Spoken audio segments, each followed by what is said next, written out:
One does not become enlightened by imagining figures of light, but by making the darkness conscious. These words from Carl Jung are more than a poetic insight. They are a challenge to our cultural assumptions about what it means to live a fulfilling life. So many of us grow up believing that life's real adventure ends with adulthood, as though reaching a certain level of career progress, family stability, or social acceptance is the final destination. We adopt the notion that midlife is a time when possibilities narrow and vitality wanes, envisioning an inevitable slide into a crisis where we grasp at lost youth or watch the embers of ambition flicker. But is that the whole story? Perhaps, instead, midlife is not an ending but a threshold. Maybe there's more to this crisis than regret or disillusionment. Maybe it's a hidden call to embark on a transformative adventure we never saw coming. What if the midlife crisis is less a crisis than a profound invitation? What if the confusion, restlessness, and unsettled feeling we sense in our 40s or 50s isn't a failure, but an unconscious signal to explore deeper parts of ourselves? If Jung is right, the darkness we experience, the uncertainty, the disorientation, might be where our genuine potential lies. The question is, are we brave enough to journey inward and discover what's waiting there? Think of the archetypal hero's journey. The hero typically believes life is normal and predictable until a call to adventure interrupts the status quo. They resist, they stumble, they question everything. Yet that call represents the next stage of growth. Is the midlife crisis that call for us an opportunity to confront what we've hidden or denied? Could it be the exact moment when we truly claim our own authenticity and integrate the parts of ourselves we've left behind? This perspective shatters the common assumption that hitting midlife is hitting a dead end. Instead, it suggests that our 40s and beyond might be the true gateway to the self, an opening to a deeper sense of purpose, alignment, and even creativity. Our society often perpetuates the idea that a crisis at midlife is simply about buying a red sports car or making impulsive lifestyle changes. But perhaps that stereotype distracts from a more profound psychological process at work. If we were to look at those urges as symbols, clues to a deeper transformation, what new understanding of ourselves might emerge? These questions invite us to reconsider everything we assume about getting older and challenge us to see the adventure hidden within what we label a crisis. Early in life, we're guided by powerful drives, establishing our identity, finding our place in the world, and constructing a persona that helps us succeed socially. We focus on education, relationships, and career milestones. Society tells us that once we've married, secured a job, maybe had children or found some measure of stability, we've effectively fulfilled our life's directive. We move along with the assumption that linear progress is our primary mission. In many ways, that's the narrative. Go to school, get a job, build a family, or define your version of success, and then sustain it as best you can. While this progression feels natural at first, it often comes with internal scripts that say, just keep going, everything is fine. Then somewhere in our late 30s or early 40s, or perhaps even later, a certain restlessness can begin to stir. Some describe it as boredom, others call it anxiety or dissatisfaction, and some might even feel an unshakable longing they can't quite name. Culturally, we dismiss that restlessness as a midlife crisis. We imagine a panicked individual trying to reclaim youth, or we reduce it to a cliché, like the corporate executive leaving everything behind to backpack across Asia, or the settled parent who suddenly takes up extreme sports. Mainstream media jokes about it, but behind these caricatures is a vital psychological shift. Jung believed that the first half of life is largely about external achievement and ego formation, while the second half involves something more inward, a reorientation toward meaning, authenticity, and a deeper sense of self. We misunderstand this shift when we label it a crisis, as though it's purely negative. The very word crisis can blind us to its underlying function, transformation. Jung's insight was that when our existing identity structure no longer supports our inner growth, we experience conflict. This conflict can manifest in rebellious decisions, existential dread, or unexpected behaviors, but its underlying message might be, there's more to you than you've admitted. Look deeper. Jung's concept of individuation, where one moves toward wholeness by integrating the conscious and unconscious aspects of the psyche, becomes more pressing in midlife. During early adulthood, many of us are busy building up our persona, the social mask that helps us navigate external demands. But by midlife, that persona can become restrictive, preventing us from realizing the full range of our inner potentials and aspirations. Jung proposes that this dissonance is not a problem to be snuffed out. Instead, it's a signpost directing us towards self-knowledge and acceptance of our complex, multifaceted nature. This is precisely where the hero's journey metaphor resonates. The call to adventure is not about slaying literal dragons. It's about confronting our own internal dragons, fears, limitations, unexamined beliefs. It's the stage where the external pursuits that once defined us start to pale in comparison to the quest for a more authentic life.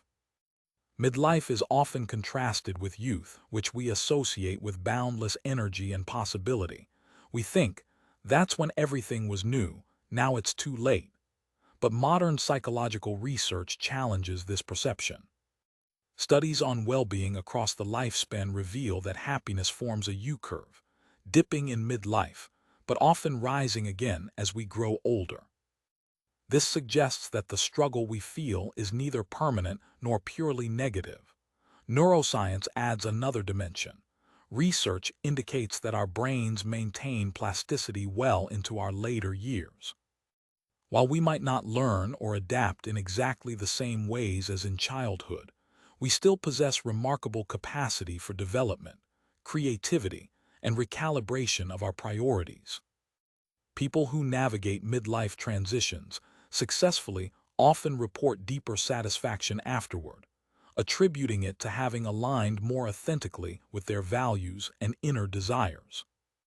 This lines up with Jung's perspective that the second half of life can unlock deeper layers of the psyche, ultimately leading to an experience of greater wholeness. Think of how many times you've heard someone in their 40s or 50s say, I just realized I don't actually like what I'm doing, or I feel like there's a part of me that's never had a chance to live. Such realizations can be painful, but they're also signals that a reconfiguration is necessary. This is the moment the hero heeds the call. The old map no longer guides us correctly.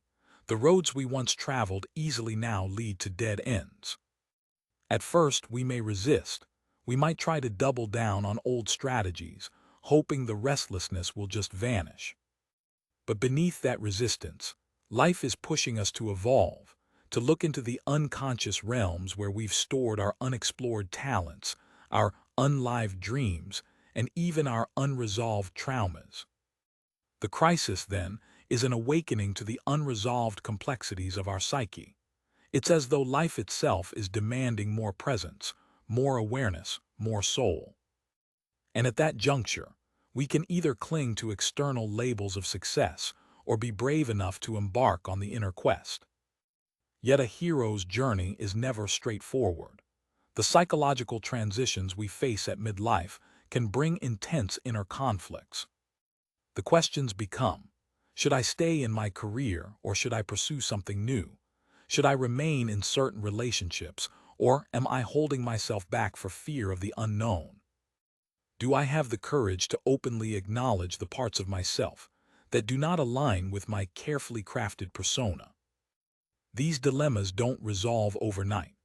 Rather, they represent the threshold across which the hero must step, encountering mentors, challenges, allies, and even mythical foes. In psychological terms, these might be supportive friends who encourage us, or internal critics that sabotage our progress. The transformation process might look chaotic from the outside, sometimes even reckless, but in many cases it reflects a profound shift in one's value system, sense of identity, and understanding of life's meaning. Jung highlighted two concepts crucial to this transformative process: the shadow and the anima animus, or contrasexual archetype. The shadow refers to everything we deny about ourselves, the traits and desires that conflict with who we think we should be. For instance, a person might have repressed their artistic side because they were told it wasn't practical, or they might have stifled their sense of adventure out of fear. Come midlife, these neglected aspects can surface, clamoring for attention. When people abruptly quit stable jobs to chase creative dreams or drastically alter lifestyles, it can appear irrational, but in many instances, they're responding to the shadow's demands for integration. Often, these neglected parts are precisely where our vitality and originality lie. Likewise, the anima or animus symbolizes the inner feminine or masculine qualities that remain undeveloped in our conscious personality. Integrating them can mean embracing emotional nuance, vulnerability, or assertiveness that was previously disowned. Modern psychology supports the notion of hidden or latent capacities awakening in midlife. There's evidence that midlife can be a season of post-formal thinking, where individuals learn to navigate complexity and paradox more effectively. This new cognitive flexibility can give rise to a deeper wisdom, one that can hold contradictions without simplistic judgments. In essence, as the neural wiring of our adolescent and early adult years cements certain traits, midlife can open the door to reorganization, a dynamic where we weave lived experience into a richer tapestry of insight. When we integrate these shadow elements and contrasexual aspects, we develop a more nuanced understanding of ourselves. Our relationships often improve as we become more empathic or assertive, and our capacity for creative problem-solving can flourish. Far from being a crisis in the purely negative sense, this process can feel like a rebirth. But every hero's journey involves a dark night of the soul. Symbolically, this occurs when we must confront the parts of ourselves or our lives that are out of alignment. It might be a relationship that no longer nurtures growth. It might be a belief system that once served us but now limits our perspective. It could be childhood wounds we never truly addressed. The confrontation can be jarring. It might trigger depression, anxiety, or a profound sense of loss. However, if we interpret these feelings through a Jungian lens, they become doorways rather than dead ends. By exploring our shadows, we can come to terms with the parts of our personality we've tried to bury or deny. Jung believed that such conscious confrontation is the route to true individuation. We become more authentic and less defined by unconscious patterns. The hero's journey also culminates in a return, coming back to the world but changed. In midlife transformation, that return can mean re-engaging with our families, communities, and careers with newfound purpose. For instance, someone might return to their established profession, but now approach it with a different set of values, focusing on mentorship or creative leadership rather than personal ambition. Another person might find a wholly new calling that aligns better with their inner life. The journey reveals that it's not just about leaving the old behind. It's about integrating what we've discovered into a renewed sense of wholeness. Central to this transformation is the recognition that what we call a midlife crisis can be an essential step in self-actualization. Abraham Maslow once spoke of self-actualizing individuals as those who pursue growth in the face of fear, who expand rather than contract when confronted with life's uncertainties. Midlife's crisis is often precisely that, a moment when we can expand our horizons if we allow ourselves to be guided by inner wisdom rather than external expectations. Neuroscience suggests that such shifts in orientation, from external goals to internal values, are correlated with heightened brain activity in regions associated with empathy, introspection, and emotional regulation. By intentionally engaging in practices that promote self-reflection, like therapy, journaling, or meditation, we can harness the plasticity of our brains to rewire long-standing habits and assumptions. It's as though our psyche is offering a second chance at becoming who we were meant to be all along. This inward journey inevitably leads to the exploration of shadow aspects. The shadow is not just an eerie corner of our psyche. It often holds reservoirs of creativity, vitality, and untapped emotion. In early adulthood, we may have needed our persona, our carefully crafted mask, to gain social acceptance or career success.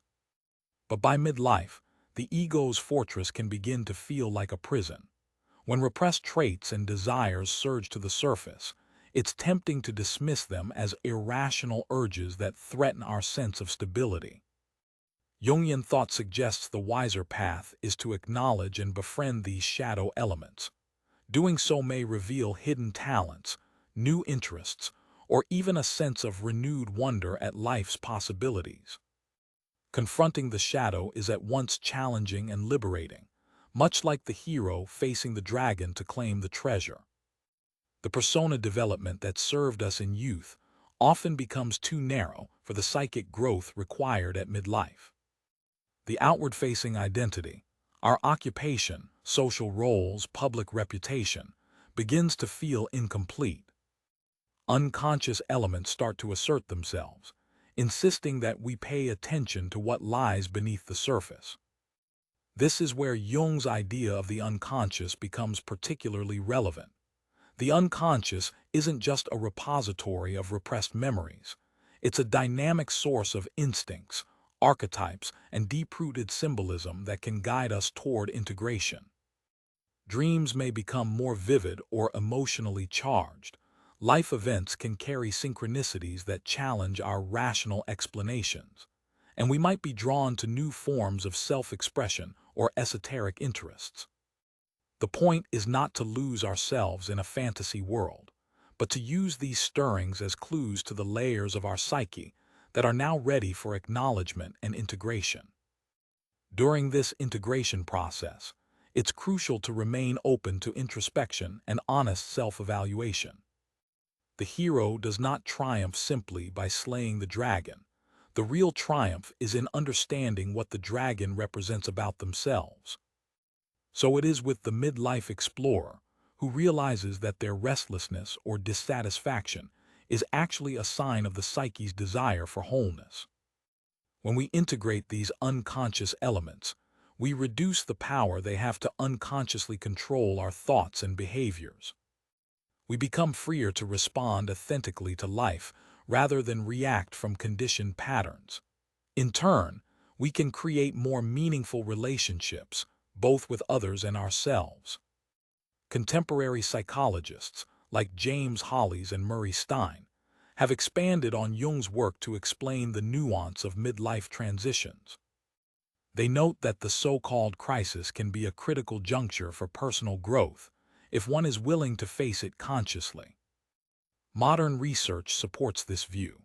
For instance, longitudinal studies in adult development, such as those by Harvard's Adult Development Study, reveal that people who engage in thoughtful self-reflection and adapt their lives to align with deeper values often experience greater life satisfaction in their later years.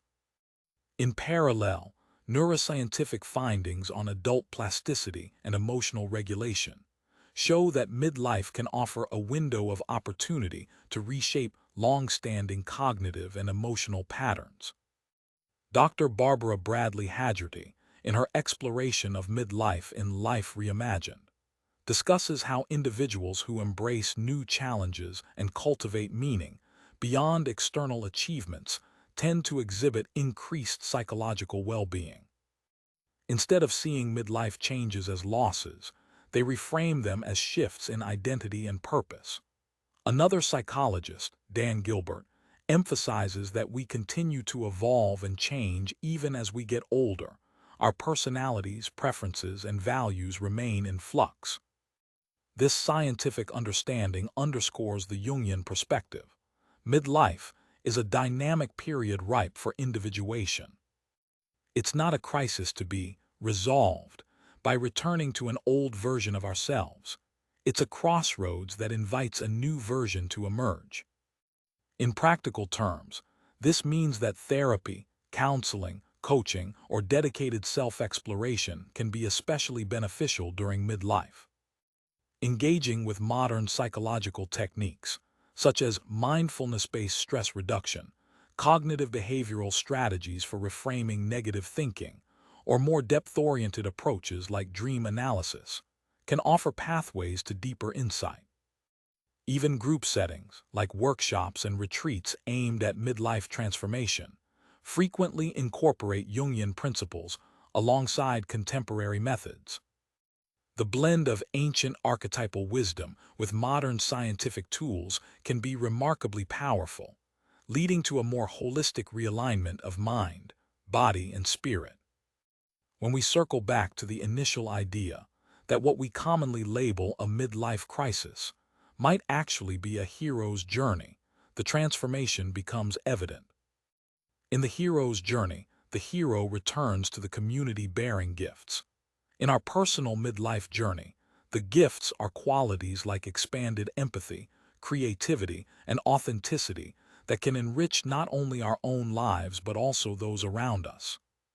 We might become mentors for younger people, guiding them with the wisdom that was hard-won through our own trials.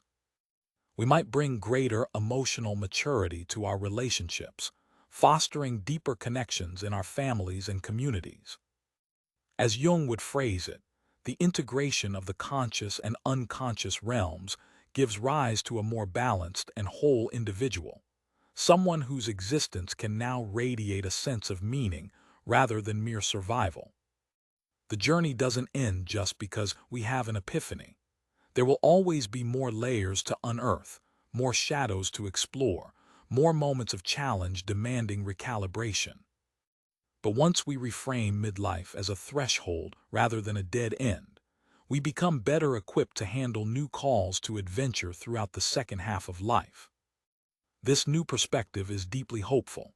It says, you have the capacity to grow, to evolve, to expand your awareness and depth no matter your age. In doing so, you carry forward the hero's journey for everyone in your sphere of influence, demonstrating that a deeper, richer life is possible when we answer the call to transformation. Reflecting on the quote from Jung that opened our exploration, about how enlightenment comes from illuminating the darkness, we see now that midlife is precisely the time when the light can shine into the dark corners of our psyche. Rather than fearing the changes, we can welcome them as clarion calls to discover hidden strengths, confront old wounds, and reclaim the vitality we thought was lost. If you're standing on that brink, unsure whether your discomfort is a crisis or a new beginning, remember that these very moments of uncertainty often hold the greatest potential for growth.